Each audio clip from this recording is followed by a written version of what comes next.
नमस्कार प्रिय विद्यार्थी मित्रांनो, आज आपण रंग साहित्याचे हा पाठ शिकणार आहोत. रंग साहित्याचे हा पाठ आपल्या अक्षर भारती पाठ्यपुस्तकात अनुक्रमांक 10 व पृष्ठ क्रमांक 36 वर आहे. रंग साहित्याचे म्हणजेच लेखनाची वेगवेगळी रूपे, मध्यवर्ती कल्पना, आपले विचार, भावभावना योग्य प्रकारे आणि प्रभावीपणे मांडायचे असतील तर भाषेवर प्रभुत्व हवे. मराठी भाषा विविध साहित्य प्रकारांनी समृद्ध आहे. या साहित्याच्या वाचनाने भाषेवर प्रभुत्व येते आणि जीवनानुभवही समृद्ध होतो. प्रस्तुत पाठातून विविध साहित्य प्रकारांचा परिचय करून देण्यात आला आहे. या साहित्य प्रकारांशी मैत्री केली तर मनोरंजनाबरोबर आपले ज्ञानही वाढेल असा संदेशही दिला आहे. नाट्य स्वरूपातील हा पाठ साहित्यातील विविध कलाकृतींचा परिचय करून देणारा आहे. विविध साहित्य प्रकार लेखकांनी काल्पनिक पात्रांद्वारे अतिशय सुंदर आणि सोप्या भाषेत आपल्या वाचकासमोर सादर केले आहेत. धड्यामधील काल्पनिक पात्रे.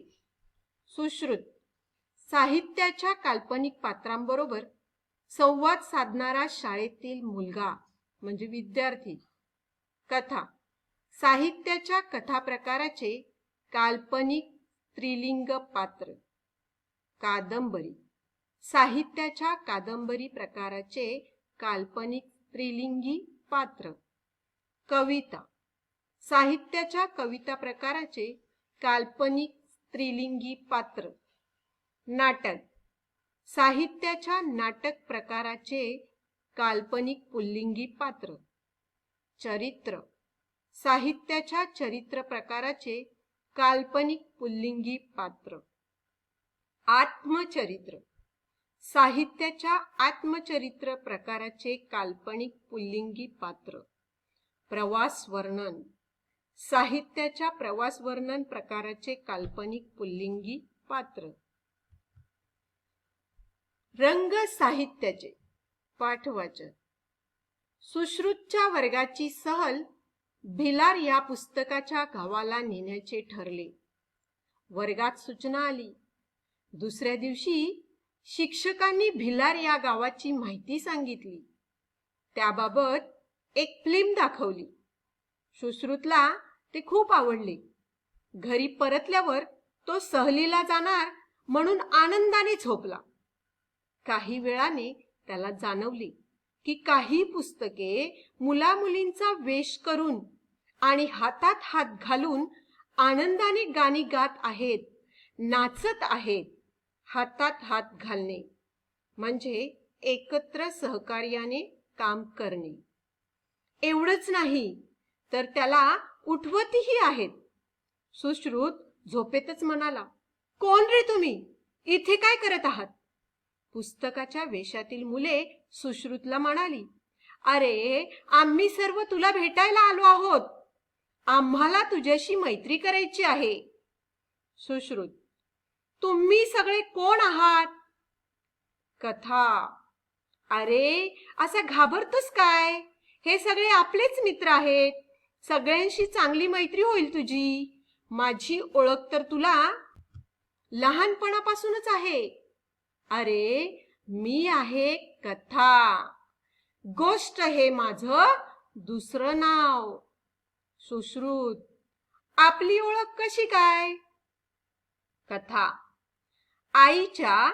आजीच्या तोंडून इसापनीती, पंचतंत्र, अकबर बिरबल अशा गोष्टी ऐकत ऐकत तुम्हाला मला वाचायची सवय लागते ना. इसापनीती म्हणजे इसाप नावाच्या गुलामाने सांगितलेल्या बोधपर गोष्टी. यात प्राणी जगत हीच पात्रे असून ती बोलतात. पंचतंत्र म्हणजे पंडित विष्णू शर्मा यांनी सांगितलेल्या बोधपर सुरस कथा, नीती कथा. सुश्रुत हो आता आठवलं. आजी मला नेहमी कोल्हा, उंदीर, ससा कासव यांच्या गोष्टी सांगायची. कथा. बरं का सुश्रुत? आकर्षक सुरुवात आणि परिणामकारक शेवट ही माझी वैशिष्ट्ये. आकर्षक म्हणजे मनमोहक. सुश्रुत. तुझे काही प्रकार असतात का? कारण आज मराठीच्या मॅडम म्हणाल्या आपण साहस कथा शिकूया. साहस कथा म्हणजे धाडस, शौर्य, हिम्मत इत्यादी गुण दर्शवणाऱ्या कथा. कथा. अगदी बरोबर. परिकथा, बोधकथा, विज्ञान कथा, ऐतिहासिक कथा हे माझेच अनेक उपप्रकार आहेत. परिकथा म्हणजे पंख असलेल्या, उडणाऱ्या, बोलणाऱ्या पर्यंतच्या काल्पनिक व अजब कथा. बोधकथा म्हणजे शिकवण देणाऱ्या उपदेशपर कथा. विज्ञान कथा म्हणजे शास्त्रांतील कल्पना स्पष्ट करणाऱ्या सुरस व चमत्कारिक कथा.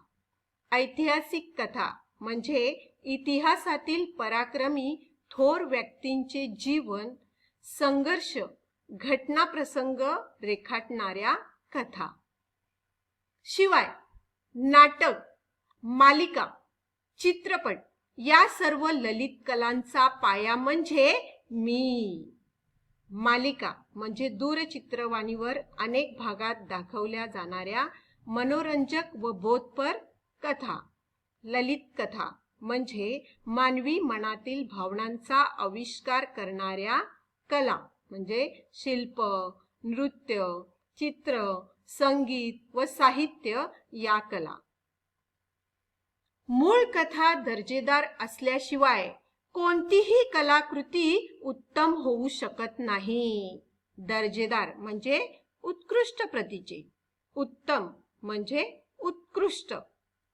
एवढंच नाही तर उत्तम निवेदन तंत्रामुळे मी खुलत जाते, रंगत जाते. किंबहुना उत्तम निवेदन तंत्राचा वापर हे माझ्या यशाचं रहस्य. निवेदन तंत्र म्हणजे एखाद्या कार्यक्रमाचे, सभेचे स्वरूप समजावून सांगण्याचे तंत्र. रहस्य म्हणजे गुपित. सुश्रुत. तुला निर्माण करणाऱ्या लेखकांची नावं मला सांग ना. कथा. य. ग. जोशी, वि. स. खांडेकर, विभावरी शिरूरकर, व्यंकटेश माडगुळकर, वप्पू काळे, शंकर पाटील, अण्णा भाऊ साठे, बाबूराव बागुल, द. मा. मिराजदार यांसारख्या अनेक नामवंत लेखकांनी आपल्या उत्तमोत्तम कथांनी मराठी वाचकांना तृप्त केलंय. नामवंत म्हणजे प्रसिद्ध, नावाजलेले. तृप्त म्हणजे समाधानी. सुश्रुत. किती सुंदर. आता ही ताई कोण बरं? कादंबरी. काय सुश्रुत, आवडली का कथा?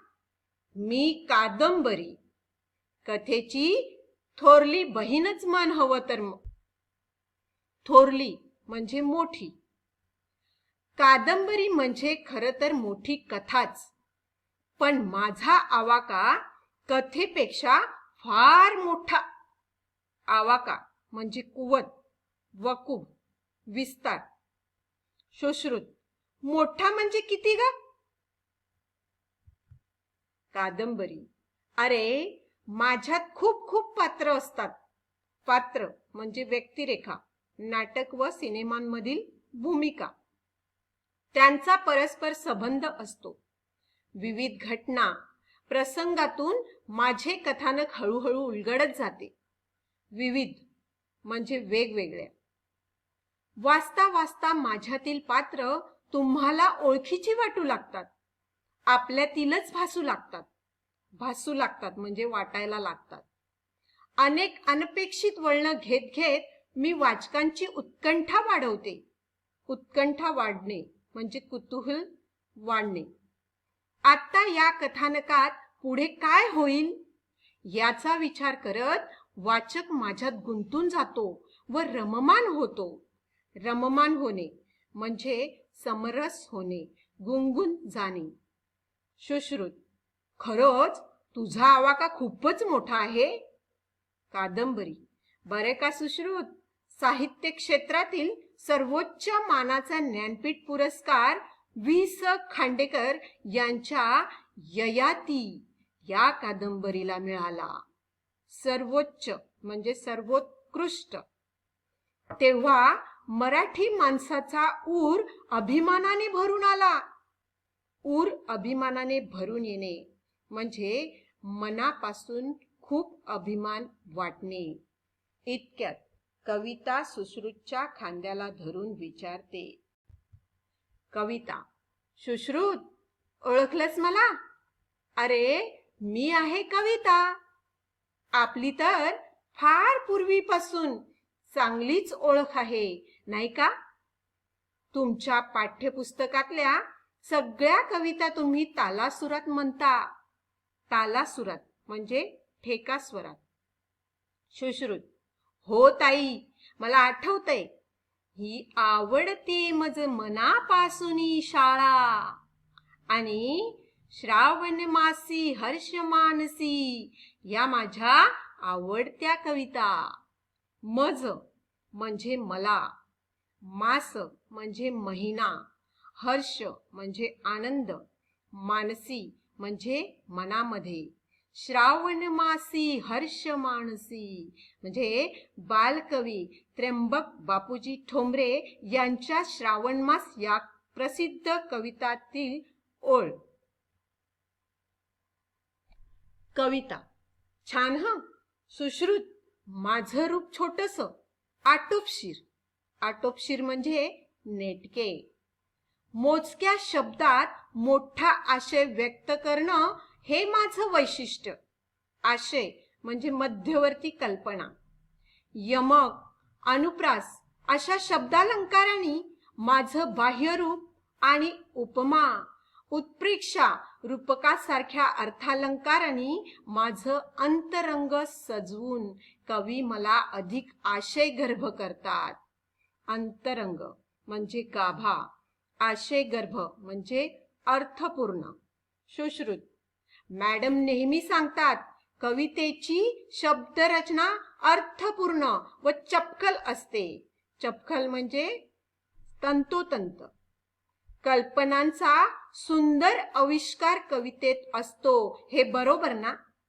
आविष्कार म्हणजे अभिव्यक्ती. कविता. अगदी बरोबर. आणखी काय माहित आहे सुश्रुत तुला? सुश्रुत.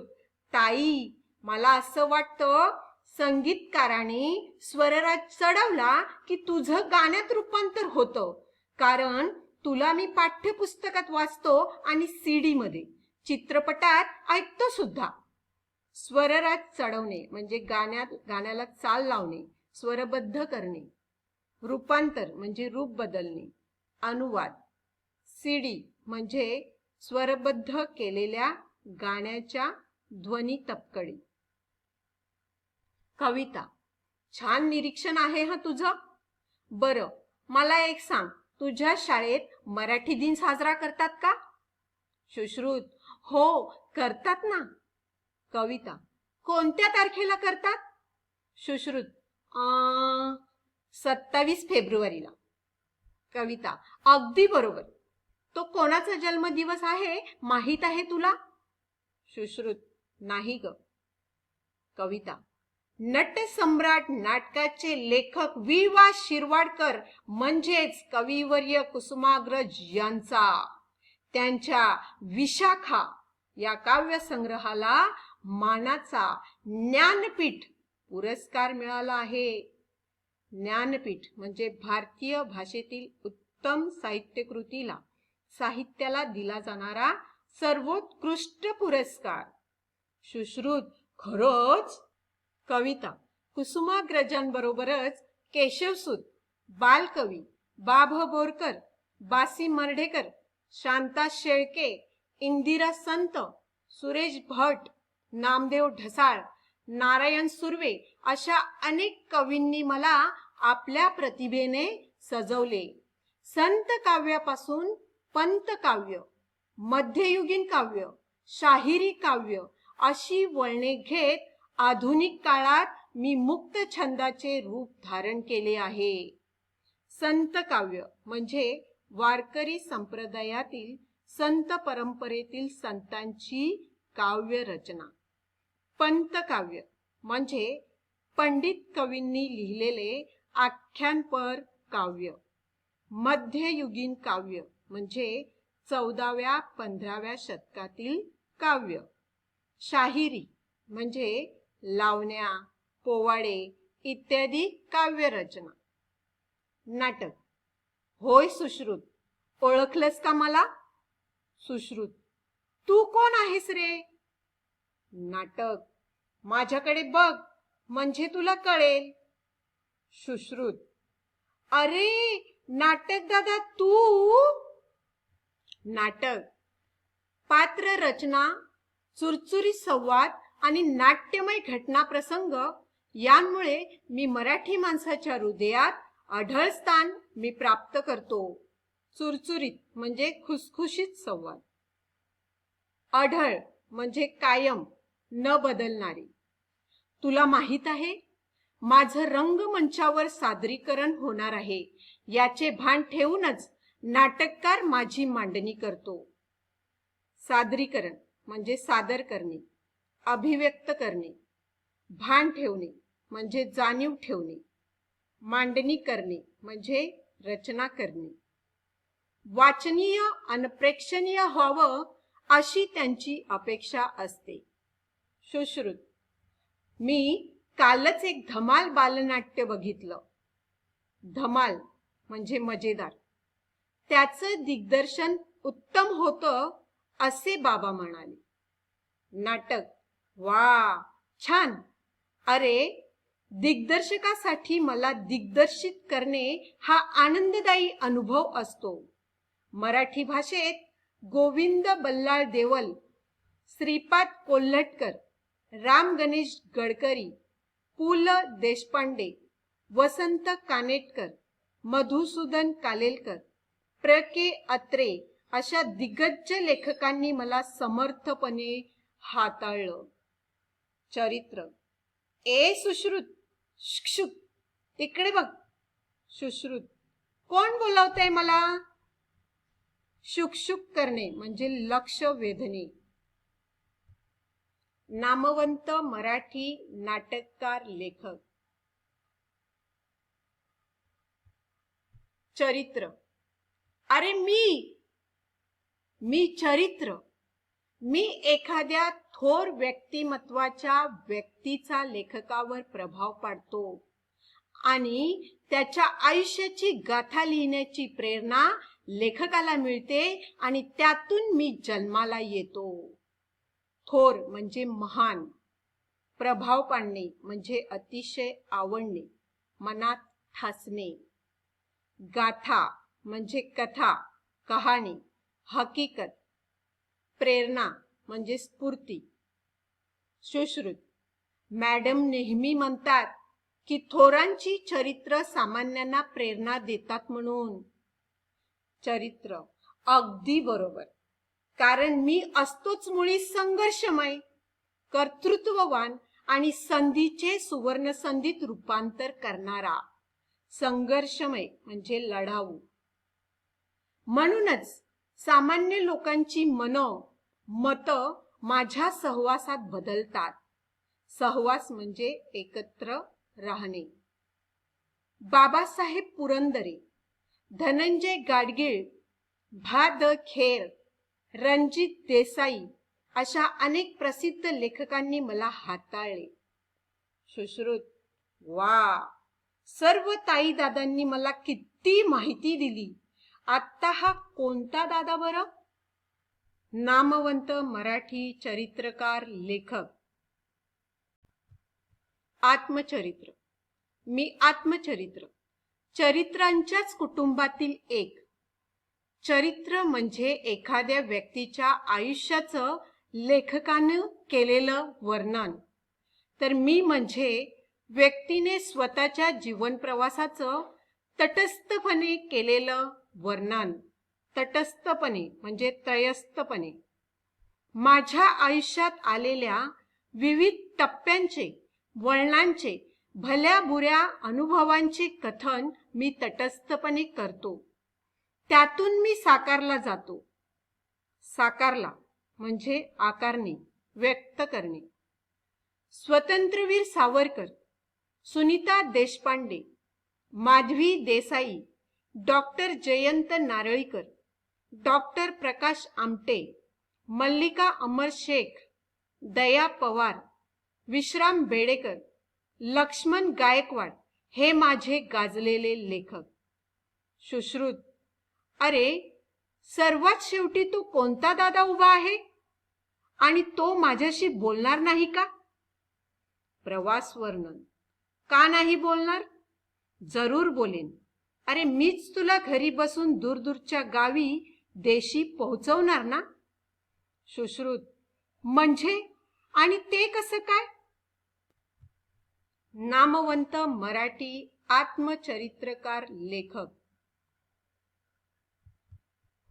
प्रवास वर्णन, माझं ते कार्यच आहे. एखाद्या ठिकाणी प्रवास करून आल्यानंतर प्रवासाची प्रेक्षणीय ठिकाणांची रोचक, मुद्देसूद आणि जशीच्या तशी माहिती वाचकापर्यंत मी पोहोचवतो. रोचक म्हणजे रुचकर, मजेशीर. ही माहिती रटाळ, कंटाळवाणी न होऊ देता रंजक पद्धतीने मनोवेधक भाषेत मांडणं हे लेखकाचं कसब. रटाळ म्हणजे कंटाळा आणणारी, रंजक म्हणजे रंजन करणारी, मनाला रिझवणारी, मनोवेधक म्हणजे मनोहारी, मनाला भावणारी, कसब म्हणजे कौशल्य. लेखक त्या ठिकाणच्या माहितीबरोबरच स्वतःचे अनुभव, भावना, निसर्ग सौंदर्य, व्यक्तिविशेष यांचीही सुरेख मांडणी करतो.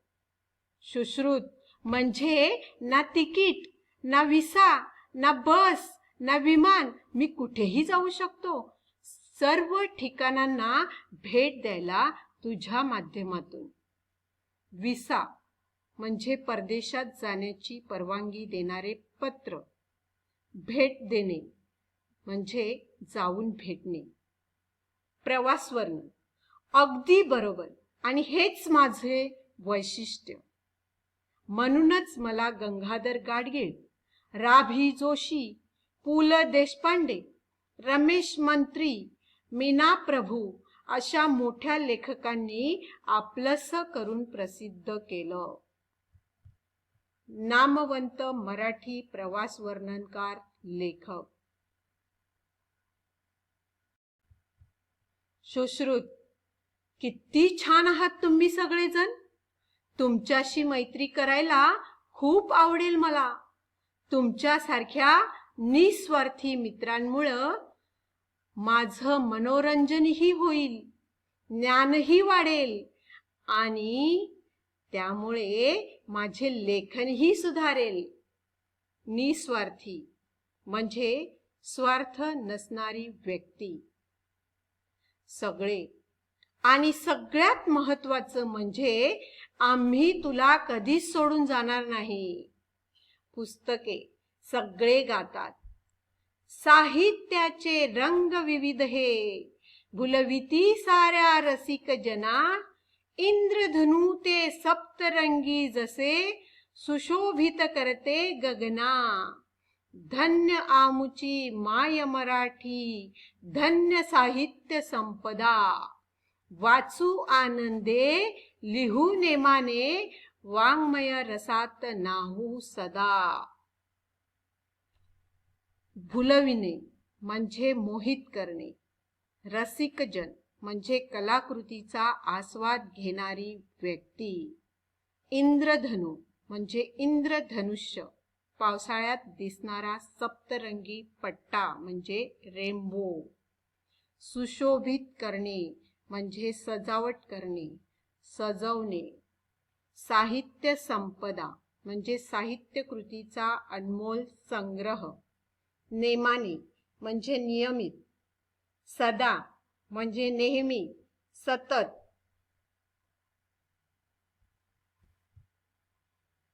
The summary of lesson is also given in English for your understanding.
दिलेला स्वाध्याय पूर्ण करायचा आहे. अडचणी असल्यास ग्रुपवर पाठवा.